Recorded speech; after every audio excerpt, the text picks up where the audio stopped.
कोई इसे पास नहीं कर सकता, सब फेल हो जाते हैं। कुछ ही लोग ऐसे होते हैं जो पास हो। धर्मराज की भी वहां परीक्षा हुई, धर्मराज भी उसमें पास होकर सदैव स्वर्ग चले गए। उनके बाद परीक्षित महाराज गादी पे आए और परीक्षित महाराज बड़ी कुशलता से राज्य करने लगे। उन्होंने अपने राज्य की सीमाएं इतनी बढ़ा दी कि मानो पृथ्वी पे सिर्फ परीक्षित का राज है, बाकी दूसरे जो राजा थे छोटे मोटे उनके नीचे काम करने लगे। परीक्षित महाराज ने कली का दमन किया। शौनक जी कहने लगे, महाराज परीक्षित का दमन ही क्यों किया? जब उसको परास्त किया था तो उसको दंड देकर छोड़ क्यों दिया? तब उसके बारे में पूरी विधि से कथा बताई कि परीक्षित महाराज अपने सुरक्षित राज्य में राज कर रहे थे, उनको पता चला मेरी सैन्य में कलयुग का प्रवेश हुआ है। तब देखो कैसे वीर पुरुष होंगे, उनको लगा चलो युद्ध का मौका मिला है, तो चतुरंगिणी सेना लेकर तैयार होके निकल गए। एक दिन देखा सरस्वती नदी के किनारे पे ऐसा दृश्य था, एक काले वेशधारी काले कपड़े पहने हुए पुरुष गाय को ताड़न कर रहा था। धर्म और गाय दोनों स्वरूप बनाए हुए बैठे थे, कली उनको ताड़न कर रहा था। भगवान श्री कृष्ण की कृपा से कली को परास्त किया और जब मारने जा रहे थे तब कलयुग ने कहा है परीक्षित से कि मेरे में चाहे कितने भी अवगुण हो, एक गुण है परीक्षित। बोले कलयुग में मेरे समय में संकीर्तन करने से जल्दी मुक्ति मिल जाती है। दूसरा, मैं आपकी शरण में आया हूं। तो शास्त्र ये कहता है कि जो शरण में आता है उसको मार नहीं दिया जाता, उसको छोड़ देना चाहिए। पृथ्वीराज चौहान ने मोहम्मद गोरी को कितनी बार छोड़ा था, और तेरी गाय करता रहा, ये बार बार छोड़ते रहे। जब पृथ्वी फंसे तब उन्हें कहा कि एक बार बोल दे मैं तेरी गाय। बोले मैं तेरी गाय थोड़ी बन सकता, सिर कटा सकता हूं पर ये नहीं होगा। तो फिर कलयुग को कुछ स्थान दिए रहने के लिए, 4 स्थान दिए, ज्यादा कहा तो 2 और स्थान दे दिए। असत्य, मद, आसक्ति और निर्दयता, ये 4 स्थान दिए। और कली ने ज्यादा मांगा तो अनीति के द्वारा प्राप्त किए गए सुवर्ण में भी उनको स्थान दिया गया। धर्म को फिर से 4 पैरों पे खड़ा किया और दिग्विजय पूर्ण कर कर अपने राज में आ गए और आराम से शासन करने लगे। एक दिन कुतूहलवश उसको ऐसा ख्याल, जब ये निकले थे तब जगह जगह पांडवों की और भगवान श्री कृष्ण की बातें सुनी। तब उनको लगा कि मेरे पूर्वज मेरे लिए क्या क्या छोड़ गए, चलो देखो। तो एक दिन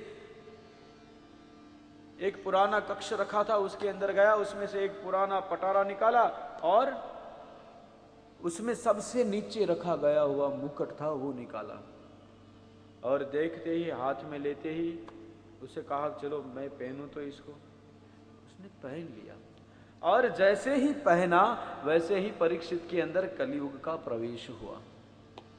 देखिए ये कोई सामान्य मुकुट नहीं था। युद्ध में जब जरासंध मारा गया तब भीम को यह मुकुट पसंद आ गया था। युद्ध में ऐसा नियम था कि अगर कोई राजा मरता है तो उसका मुकुट जो है उसके वंशजों को दिया जाता है, पर भीम दादा ने मना कर दिया कि ये नहीं, ये तो मुझे पसंद आ गया, इसके बदले में चाहे उतना सोना दे दो पर ये मुकुट नहीं दूंगा।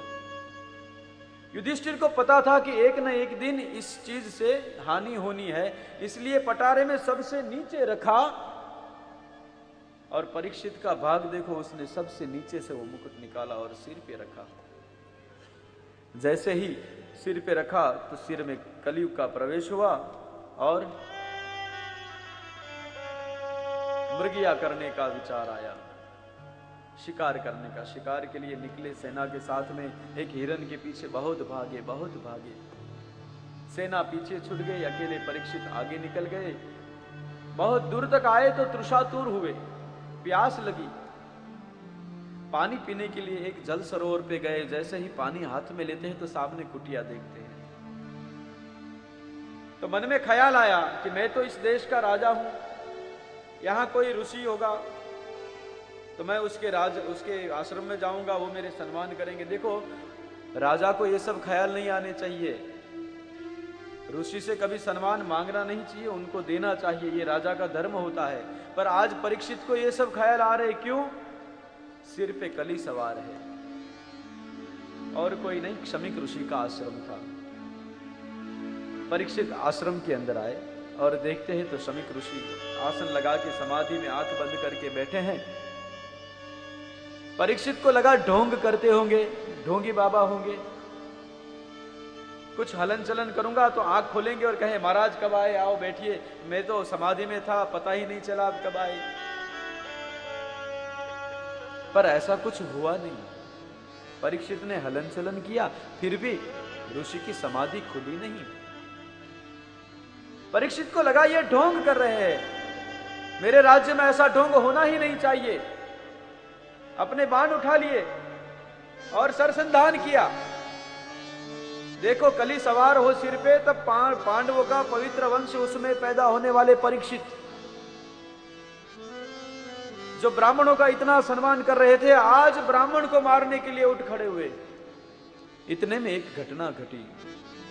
कुछ महात्मा कहते हैं कि क्षमिक ऋषि के कोई पूर्वज एक सर्प बन के उस आश्रम में रहते थे। उनको लगा अगर परीक्षित ये बाण छोड़ देगा और क्षमिक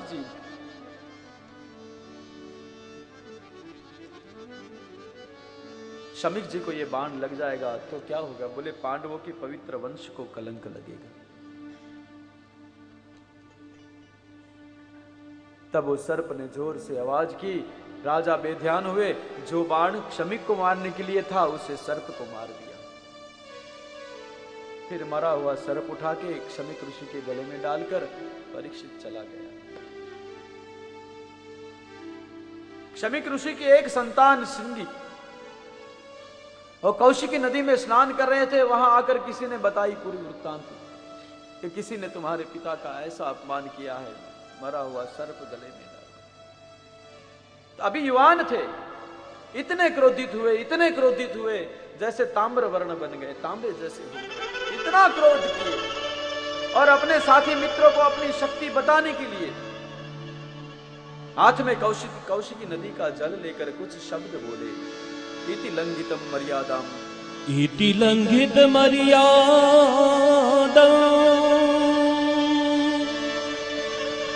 तक्षकः सप्तमे हनि दहयन्ति स्म कुलागारम् नोदितो मे तद्द्रोहम्। इति लंघितम मर्यादाम तक्षकम सप्तमे। कौशिकी नदी का जल हाथ में लिया, अपने जितनी भी इंद्रियां हैं उनका संचार वो खो चुके हैं और कहने लगे, इति लंघितम मर्यादाम तक्षकम सप्तमे हनि। क्या कहा? जिसने इस मर्यादा का उल्लंघन किया है उसको 7वें दिन तक्षक नाम का नाग आएगा और दंश देगा। पानी छोड़ा वहां और हैया फाट रुदन करने लगे। रोते रोते अपने पिता के यहां आए, सर्प हटाया, गोद में सिर डालकर रोने लगे। क्षमिक ऋषि की समाधि खुली, कहने लगे क्या हुआ? तब श्रृंगी ने पूरा वृत्तांत बताया और जैसे ही कहा कि मैंने ऐसा श्राप दिया, एक लात मारकर श्रृंगी को हटा दिया। देखो इस देश का ऋषि क्या कहता है अपनी संतान को। कहने लगा तूने बहुत गलत किया। राजा तो भगवान का स्वरूप होता है और यहां इसकी गलती बहुत छोटी है और तूने श्राप बड़ा दे दिया। ब्राह्मणों को विद्या इसलिए नहीं मिलती तो दूसरों को श्राप दिया करे। ब्राह्मणों को ज्ञान इसलिए नहीं मिलता।